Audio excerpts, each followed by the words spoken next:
하나님 말씀 같이 보겠습니다. 예레미야 35장입니다. 예레미야 35장 12절에서 19절까지입니다.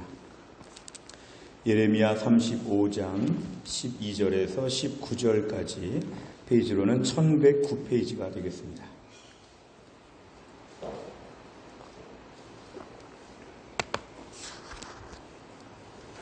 예레미야 35장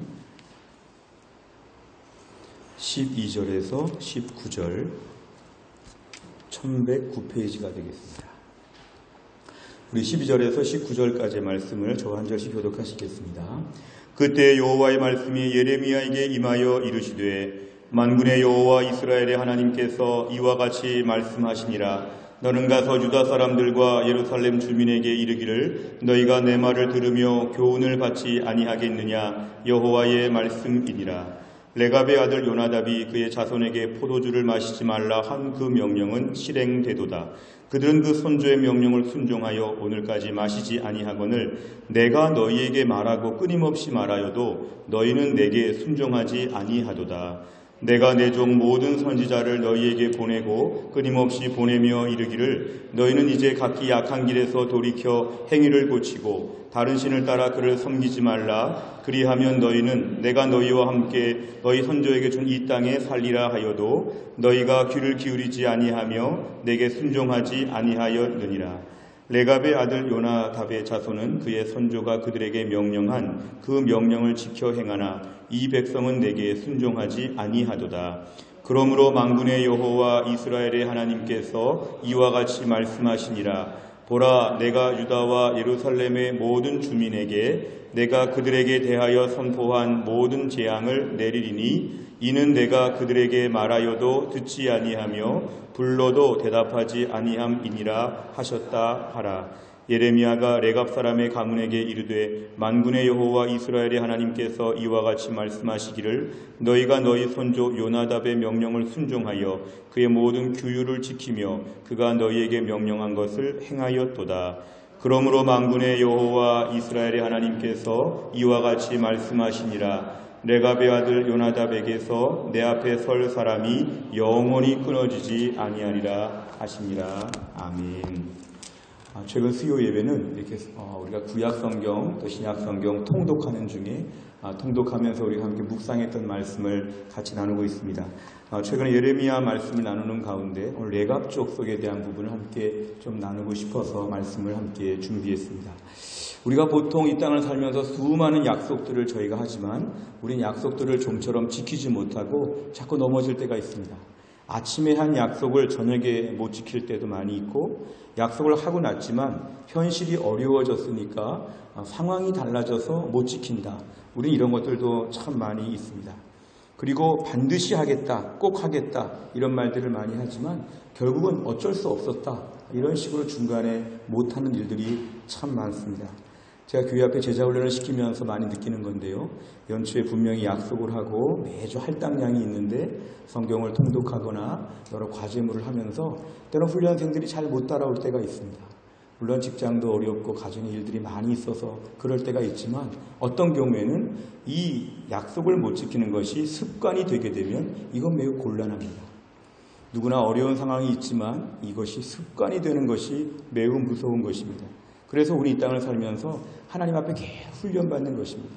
목회자도 훈련받고 장로님도 훈련받고 교회 모든 순장님들도 지금 다 훈련받고 있습니다. 왜냐하면 하나님 앞에서 우리 약속을 지키려고 안 되지만 지키려고 계속해서 우리는 훈련받고 연단받고 있다고 그렇게 볼 수 있습니다. 오해하지 말 것은 하나님은 우리가 신실하지 않아도 실수해도 끝까지 사랑해 주시는 분이라는 걸 저희는 의심하지 않습니다. 하나님은 우리가 연약할 때, 죄졌을 때, 부족할 때도 끝까지 사랑하여 주십니다. 그런데요, 이것이 복음입니다. 그런데 이 복음을 붙잡고 산다는 사람 중에 우리 악한 본성은 어떤 게 있냐면 하나님은 나를 영원히 악이 상태로 있어도 사랑해 주실 것이다. 이런 마음을 갖다 보면 실제로 아기처럼 삽니다. 평생 40-50년 예수를 믿고도 아직도 베이비 수준인 분들이 있죠. 그러니까 우리는 베이비 수준이어도 사랑을 받지만 사랑을 받는 것만 생각하고 평생 동안 제자리에 머물러 있으면 우린 주를 위해서 아무것도 할 수 없습니다. 성경을 보면 병들었을 때, 죄졌을 때 용서해 주시고 사랑해 주시는 하나님의 말씀들이 분명히 있지만 성경의 또 다른 한편을 보면 매일매일 성장할 것을 강조하십니다. 어린아이의 수준에서 뛰어가야 된다. 이제는 너희가 젖만 먹지 말고 밥도 먹어야 된다. 이제는 너희가 인내도 해야 된다. 주를 위해 복음도 전해야 된다. 너희가 남을 섬겨야 된다. 이런 것은 다 우리에게 베이비 수준에서 할 수 없는 것을 하라고 강조하는 것이죠. 성경을 보면서 균형 잡힌 안목으로 보면 하나님 평생 아기여도 사랑하신다. 이것도 성경에 있습니다. 근데 하나님은 아기 상태에 머물지 않고 자꾸 우리가 커가기를 바라시는 것도 하나님 마음이라는 것을 저희는 외면할 수가 없습니다. 그래서 성도의 삶은 완전하지는 못해도 매일 조금씩 나아지는 것이 성도의 삶입니다. 매일 부족하지만 그러나 조금씩 나아져서 결국 제자의 삶을 살면서 예수님을 본받아가고 예수님 말씀에 순종해 가는 것, 이것이 우리의 이 땅에서의 신앙생활이라고 볼 수 있습니다. 오늘 레갑 족속은 좀 낯선 이름인데요. 성경에서 레갑 족속은 겐 족속이라고 불려지기도 하고요. 역대상 2장 55절을 보면 야베스에 살던 서기관 종족 곧 디랏 종족과 시므앗 종족과 수갓 종족이 이는 다 레갑 가문의 조상 함마덱에서 나온 겐 종족이더라. 그러니까 이 레갑 족속은 아브라함의 후손도 아니고 이방인으로 분류가 되는 그러한 족속들이었습니다. 이들은 주전 9세기에 북이스라엘의 예후 왕조로 바뀔 때 예후를 따라서 바알 신을 내쫓는 데 있어서 큰 일을 감당했던 하나의 족속들이었습니다. 근데 신기하게도 이들은 도시 생활을 거부하고 늘 네게브 사막 같은 데서 유목 생활을 하며 지냈던 특별한 종족이 이런 레갑 지파였습니다. 이 레갑 자손이라고 저희가 불려지는데요. 학자들은 이들이 주로 금은 세곡이나 전차 수리 등을 하면서 자기들끼리 모여 살았다고 합니다. 오늘 3절에 보니까 예레미야는 하나님의 지시하심을 따라 레갑 사람들을 다 불러 모으게 됐습니다. 그러면서 오늘 예레미야가 성전에서 한 방에 레갑 자손들을 다 모으고 예레미야가 뭐를 제안했냐면 포도주를 드시지요 그랬습니다. 우리 생각에 선지자가 하나님의 성전에서 이방 사람들에게 술을 먹어보라고 한 것은 매우 좀 이렇게 불경건해 보이고 불손해 보이는 행동입니다.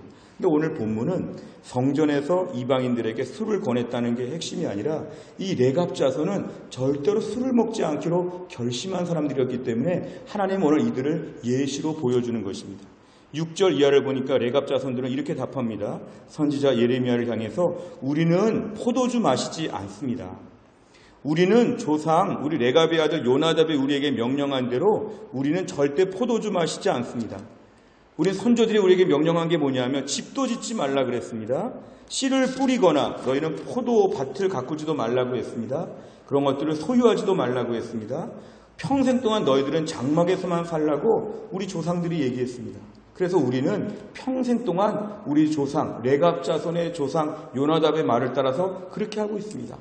포도주 안 먹고 포도 가꾸지도 않고 소유하지도 않고 평생을 장막에서 살면서 나그네 같은 삶을 살기로 후손들에게 명령했는데 그 자손들이 철저하게 지키고 있다는 걸 오늘 본문은 강조하고 있습니다.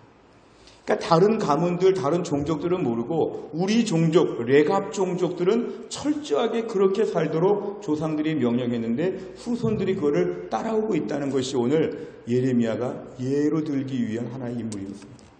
우리나라에도 보면 경주 최씨 부자들의 그 규칙이 있죠. 벼슬을 하되 과거를 보되 진사 이상은 하지 말고 재산을 벌어도 만석 이상은 갖지 말고 그 다음에 집에 오는 나그네들을 잘 후하게 대접하고 흉년의 때는 땅을 사지 말고 며느리들은 결혼해서 3년 동안 무명옷을 입으며 겸손하게 살고 사방 백리에 굶어 죽는 사람이 없게 하라. 이것이 경주 최씨 부자의 그런 전통이었다고 합니다. 그러니까 이 경주 최씨 집안에만 이게 유래되는 것이죠. 이렇게 너희들은 살아가는 것이죠. 마치 경주 최씨 집안에 이런 룰이 있는 것처럼 레갑 자손에게는 아까 말한 그런 룰들이 다 이렇게 있었다는 것입니다. 하나님께서 오늘 선지자 예레미야를 통해 레갑 자손을 이렇게 구태여 말하는 것은 하나의 의미가 있습니다. 무슨 말씀일까 하면 레갑 자손은 자기 조상들의 말 하나도 이렇게 철저하게 지키는데 오늘 이스라엘 백성들, 남주다 백성들 너희는 내 말을 지키지 않는다 이것입니다. 이 레갑 자손은 이방인이고 아브라함의 자손도 아니고 선지자가 계속 와가지고 잔소리하는 것도 아니고 그냥 자기들끼리 계속 대대로 이어오면서도 우린 포도주 안 먹습니다. 우린 밭을 가꾸지 않습니다. 우린 장막에 삽니다. 우린 막 이렇게 어렵게 힘들게 살면서 우리 조상들의 말은 쩔쩔매며 지키고 있습니다. 조상들은 다 죽었는데도 불구하고 자기들끼리 계속 이어가는 것이죠. 하나님 말씀은 나는 좀 살아있는 하나님이고 선지자들을 계속 보냈고 계속 하나님 지금 말씀하심에도 불구하고 너희는 레갑 자손만도 못하다. 오늘 본문의 레갑 자손의 출현은 레갑 자손같이 살라, 우리가 뭐 그렇게 살라는 뜻이 아니라 레갑 자손이 자기들의 조상의 규칙에 충실하게 살았던 것처럼 너희들도 하나님 말씀 앞에 충실하게 살아야 한다는 본보기가 된 것입니다. 오늘 보면 레갑 자손 자체가 대단한 건 아닌데도 하나님은 이들의 신실한 모습과 태도가 이스라엘 백성들에게 필요하다고 말씀하셨습니다. 17절에 보니까 하나님은 너희에게는 내가 재앙을 내릴 것이다. 왜냐하면 너희는 내가 아무리 말해도 듣지 않았으니까. 선지자들을 보내기만 하면 때리고 선지자들을 보내기만 하면 죽이고 선지자의 말을 듣지 않았던 너희들, 하나님이 아무리 당부해도 듣지 않았던 너희들은 재앙을 받을 것이다. 17절 제가 읽어드리겠습니다. 그러므로 만군의 여호와 이스라엘의 하나님께서 이와 같이 말씀하시니라. 보라, 내가 유다와 예루살렘의 모든 주민에게 내가 그들에게 대하여 선포한 모든 재앙을 내리리니 이는 내가 그들에게 말하여도 듣지 아니하며 불러도 대답하지 아니함이니라 하셨다. 하나님은 이 유다 백성들에 대하여 철저하게 벌을 내리신다고 말씀하셨습니다. 대신에 18절과 19절 같이 한번 읽어볼까요? 18절과 19절입니다. 시작. 예레미야가 레갑 사람의 가문에게 이르되 만군의 여호와 이스라엘의 하나님께서 이와 같이 말씀하시기를 너희가 너희 손조 요나답의 명령을 순종하여 그의 모든 규율을 지키며 그가 너희에게 명령한 것을 행하였도다. 그러므로 만군의 여호와 이스라엘 하나님께서 이와 같이 말씀하시니라. 레갑의 아들 요나답에게서 내 앞에 설 사람이 영원히 끊어지지 아니하리라 하시니라. 아멘. 하나님은 오늘 레갑 자손들을 칭찬하셨습니다. 너희들은 꾸준히 신실하게 뭔가 열심히 하는 그런 모습이 참 아름다워서 내가 너희들에게는 복을 주겠다. 너희들은 끊어지지 않는다. 이거는 곧 이제 바벨론의 침략을 받고 어려운 때를 맞이하지만 너희 자손들을 지켜주겠다는 하나님의 말씀이었습니다. 그러니까 오늘 말씀의 초점은 이것이죠. 레갑 자손은 형편과 사정에 관계없이 한 번 말씀을 들은 것을 결심하면 끝까지 간다는 거죠. 하나님 말씀을 들었을 때, 자기 조상들의 말을 들었을 때 뭔가 한번 입력이 되면 그 말씀을 꾸준히 지키고야 만다. 못 지킬 만한 어려운 환경들이 계속 생겨도 거기에 굴하지 아니하고 하나님 말씀을 꾸준히 지켜간다는 것입니다. 거기에 비하면 이스라엘 백성들은 하나님 말씀을 아무리 많이 들어도 거기에 대해서 걸핏하면 불순종하는 것이죠. 말은 잘하는데 그 말을 못 지키는 것. 이게 바로 이스라엘 백성들의 일반적인 모습이었습니다. 오늘날 이 말씀의 교훈은 뭐냐면 우리가 오늘 레갑 자손처럼 하나님 앞에 뭔가 결심을 하고 지키고 있는가. 특별히 새 학기를 맞이하면서 우리 안에 결심이 중요합니다. 사실 교회 안에 우리가 결심하는 것이 절반 이상의 우리가 목적지에 오른 것과 똑같습니다.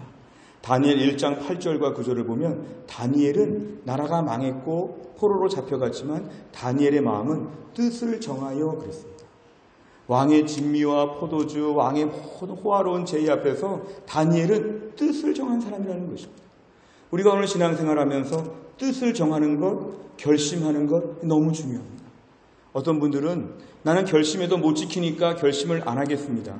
그리고 우리는 범죄한 본성 때문에 아무것도 못합니다.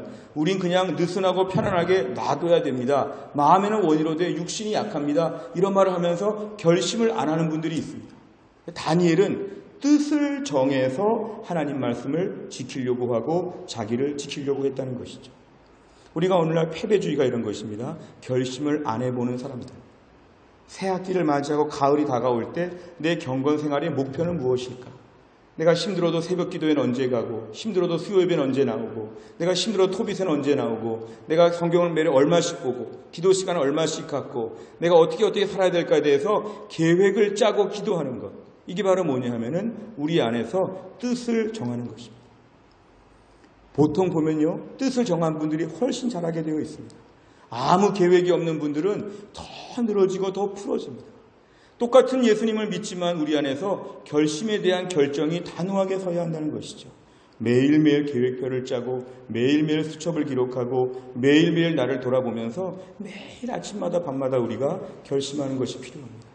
그래서 우리 안에는 새 학기를 맞이하고 또 우리는 새로운 인생을 살면서 하나님 나라 위에 살겠다고 하면, 또는 중직자 선거를 앞에 놓고 새로운 중직을 준비한다고 하면 뭔가 끊임없는 결심을 계속해야 됩니다. 주님, 제가 이렇게 하고 싶습니다. 이렇게 하겠습니다. 이렇게 계획을 짜겠습니다. 힘들고 어려워도 결단하겠습니다. 우리가 무슨 일을 꼭 하려고 보이면 방법이 보인다 그랬죠. 근데 무슨 일을 안 하려고 하면 자꾸 변명거리가 보입니다. 이거는 이래서 못하고, 이건 이래서 못하고, 이건 이래서 못하는 거죠. 근데 마음의 자세를 바꿔서 하는 쪽으로 생각하면 이거는 이래도 하고, 이거는 이래도 하죠. 집안에서 모든 신앙생활, 제자훈련 받는 거, 내 인생의 모든 거, 마음 결단하기에 따라서는 전혀 안목이 달라진다는 것입니다. 제가 제자훈련 시키면서 늘 느끼는 것입니다. 힘들고 어려워도 쪼개서 하는 사람들이 있고요. 시간이 많아도 못하는 분들이 있습니다. 늘 그러죠. 항상 하나님 앞에서는 우리가 시간을 쪼개면서도 하나님, 저희가 어떻게 하면 되겠는지 가르쳐 주시옵소서 결심하고 뜻을 정하는 게 필요합니다. 제가 말씀을 준비하면서 작심 3일에 대한 재미있는 글을 봤는데요. 작심 3일의 말의 뜻을 아시죠? 우리가 아무리 마음을 먹고 결심을 해도 며칠을 못 가죠? 3일을 못 간다는 게 작심 3일이죠. 어떤 사람이 작심 3일에 대한 새로운 솔루션을 내놨는데 그게 뭐냐면 3일마다 결심하면 영원히 갈 수 있다고.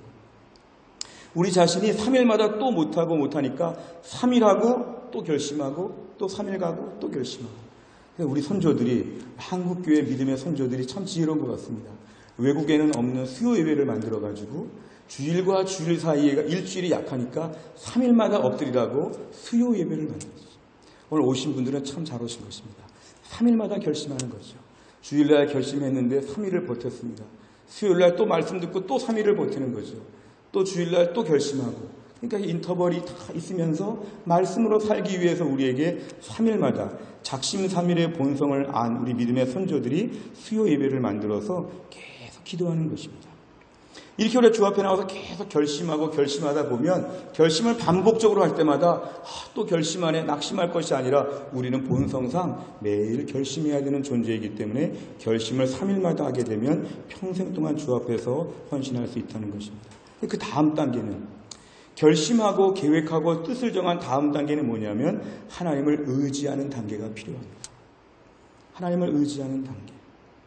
사실은 하나님의 전능하심을 믿고 예수님의 보혈의 능력을 믿고 성령님의 내주하심과 거룩하게 하신 삼위일체 하나님의 능력을 저희는 믿게 되면 날마다 우리는 변화할 수 있다는 걸 믿어야 합니다. 하나님의, 따라해 보실까요? 하나님의 전능하심, 예수님의 보혈의 능력, 성령님의 내주하심과 거룩하게 하심. 아멘. 이 세 가지 믿으면, 이 하나님과 예수님과 성령님의 사역을 저희가 다 믿게 되면 우린 날마다 그 계획에 대하여 조금씩 실천할 수 있는 능력을 하나님이 허락하여 주신다는 것입니다. 예레미야 33장 2절에 보니까요. 이를 행하시는 여호와, 그것을 만들며 성취하시는 여호와, 그의 이름을 여호와라 하는 이가 이같이 이르시다. 하나님 어떤 분이시냐면 일을 되게 만드신다는 것입니다.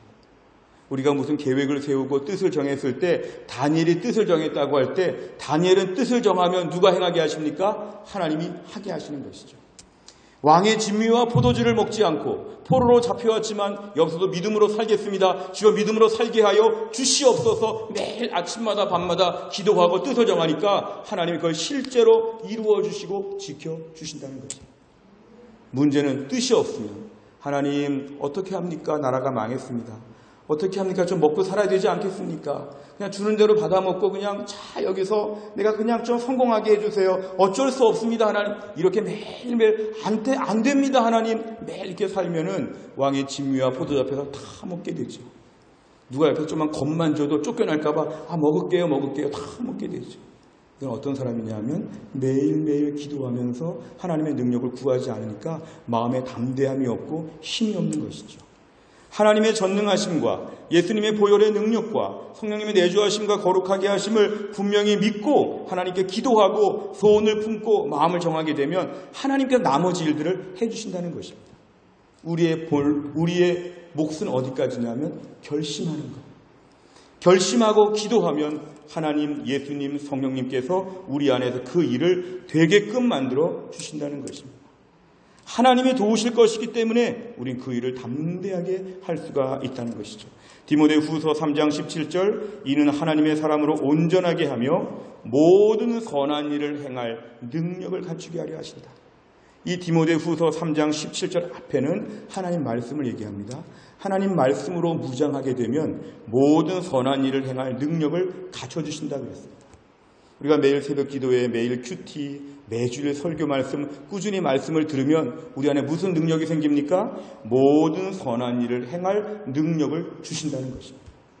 선한 일 이런 것이죠. 하나님을 더 사모하고 몸된 교회를 섬기고 믿음으로 많이 하나님 앞에 쓰임받고 싶은 이런 선한 일을 했을 때 뒤에서 능력이 필요한데 그 능력은 바로 뭐냐면 하나님의 말씀에서 우리에게 나온다는 것입니다. 모든 선한 일을 행할 능력을 갖추게 하시는 하나님의 말씀을 붙잡으면 우리는 오늘도 결심한 것들이 신기하게 이루어진다는 것입니다. 끊임없이 우리 안에 속삭이는 사탄의 음성, 너는 아무것도 못하니까 결심하지 마라, 부끄럽기만 하다, 자꾸만 가만히 있어라 하는 것은 우리가 순종할 부분이 아닙니다. 사탄은 목적이 한 가지죠. 우리를 불신자로 만들고 싶은데 그게 안 되니까 우리의 성도의 수준을 자꾸 하향 평준화시키죠. 초등학교 3학년, 4학년, 5학년 올라가는데 아직도 곱하기를 떼지 못해가지고 맨날 곱하기 하는 것처럼, 대학생이 맨날 더하기 문제 푸는 것처럼 자꾸 저의 수준을 낮추는 것이죠. 우리 안에서 여전히 천박하게 만들고 술에 빠지게 만들고 마약에 빠지게 만들고 게으르게 만들고 미움과 시기와 흉과 모든 악한 종의 더러운 것들, 허무한 것들, 우울한 것들로 우리를 자꾸만 묶어두려고 막 노력하는 것이죠. 지금 전 세계적으로 얼마나 수많은 악들이 많은지 우리를 다 넘어뜨리는 것이죠. 하나님을 잘 믿던 못 믿던 자꾸 그렇게 그러한 소굴로 우리를 몰아가죠. 근데 우리가 하나님 은혜 가운데 결심하고 기도하고 소원하고 하나님께 엎드리게 되면 하나님께서 우리의 모든 일을 이루어 주시기 때문에 우리 삶에 은혜가 찾아요. 우리 삶에 경건한 삶을 살게 되고 순종하게 되고 절제하게 되고 만족하게 되고 기쁨과 순종과 교제와 헌신, 보람과 소망이 넘치는 삶으로 우리 삶을 바꿔주신다는 것입니다. 예수를 믿는 사람 중에 두 부류가 있습니다. 천박한 삶으로 치닫는 크리스찬도 있고요, 고결한 삶으로 치닫는 크리스찬도 있습니다. 마지막에 천국 가는 것은 똑같다고 할지라도 이 땅을 사는 동안에 결심하고 하나님의 능력을 체험하고 헌신하고 변화되는 삶은 또 다른 삶이 우리에게 있다는 것이죠. 우리에게 제자훈련 목회 철학은 바로 그런 것을 도와드리는 것입니다. 예수를 믿고 평생 동안 천박한 삶을 살다가 아무것도 못하고 나 애기니까 좀 사랑해 주세요, 이 말만 평생 하다가 하나님 나라 갈 것이냐, 아니면 하나님 말씀의 나머지 절반을 이해하여서 아기이지만 점점 자라고 점점 주 앞에 쓰임받는 삶을 살 것이냐. 오늘 레갑자서는 결심을 지켰다는 것이죠. 우리가 오늘날 주 앞에서 결심하고 기도하게 되면 하나님 우리에게 힘을 주셔서 우리가 하나님께 순종할 수 있도록 만들어 주신다는 것입니다. 요한계시록 2장 10절 하반절에 보면 내가 죽도록 충성하라 그랬습니다. 오늘 레갑자손의 이러한 결심은 충성의 마음입니다. 충성은 힘들고 어려운 일이 있어도 그 일을 끝까지 하는 것이 충성입니다. 하나님 나에게 생명을 다하여 죽도록 하나님께 충성하게 하여 주옵소서. 그렇게 죽도록 충성하니까 생명의 면류관을 우리에게 주신다고 했습니다. 하나님 아버지, 이번에 가을에 새학기를 맞이하면서 우리 안에서 하나님 나라를 위하여 죽도록 충성하게 하여 주옵소서. 오래 살겠다는 마음보다 죽도록 충성하는 고귀한 삶을 살게 하여 주시옵소서. 이렇게 결심하게 되면 하나님께서 우리에게 능력을 주시어서 계획하고 기도하는 바를 이루어 주시는 하나님께서 이번 가을학기에도 우리가 많이 크고 가을학기에도 많이 쓰임받고 우리 교회가 가을학기에 더 풍성한 은혜를 경험할 것을 믿습니다. 이 은혜 모두 다 동참할 수 있기를 주의 이름으로 축원합니다. 기도하겠습니다. 아버지 하나님 감사합니다. 하나님께서 오늘 저녁에 수요 예배 저희를 하나님 불러 모아 주시어 주의 귀한 말씀을 듣게 하신 하나님, 오늘 레갑자손의 이런 결심을 저희가 보면서 저에게도 이런 마음을 허락하여 주시기를 원합니다. 힘들고 어려운 세상을 산다고 하여서 너무 늘어지고 풀어지고 나태하고 늘 변명과 핑계가 많은 저희들, 주를 위해서 아무것도 하지 못하고 늘 지치고 힘들고 늘 악이 같은 삶을 사는 저희가 오늘 말씀 앞에서 상황과 관계없이 하나님 앞에 철저하게 뜻을 정하여 믿음으로 살게 하여 주옵소서. 우리가 뜻을 정하면 우리가 그걸 지키는 것이 아니라 하나님이 이를 이뤄내신다고 말씀하셨사오니 하나님이 도우셔서 우리의 삶이 날마다 은혜 가운데 거하게 하여 주시고 하나님께 온전히 쓰임받는 고귀한 삶으로 갈 수 있도록 하나님이 함께하여 주옵소서. 사탄이 말세지 말에 저희들을 자꾸만 천박하게 몰아가고 무기력하게 만들어가고 자꾸만 저희들의 영적인 학력을 낮추고 자꾸만 저희들을 하향 평준화시키려고 합니다. 모든 교회 안의 성도들을 이 새학기, 가을학기, 하반기에 하나님 붙잡아 주시어서 지금의 수준에서 훌쩍훌쩍 뛰어넘는 믿음의 사람으로 성장하게 하여 주시고 주님을 기쁘시게 하는 가운데 이 지역의 수많은 영혼들을 섬길 수 있는 능력 있고 온전한 교회가 될 수 있도록 우리 교회를 축복하여 주시옵소서. 오늘 수요예배 주 앞에 나와 기도하는 모든 주의 백성들을 하늘의 복으로 채워주시고 여기 나와 기도하는 것마다 주님의 은혜를 체험할 수 있도록 아버지 하나님이 함께하여 주옵소서. 감사드리며 예수님의 이름으로 기도하옵나이다. 아멘.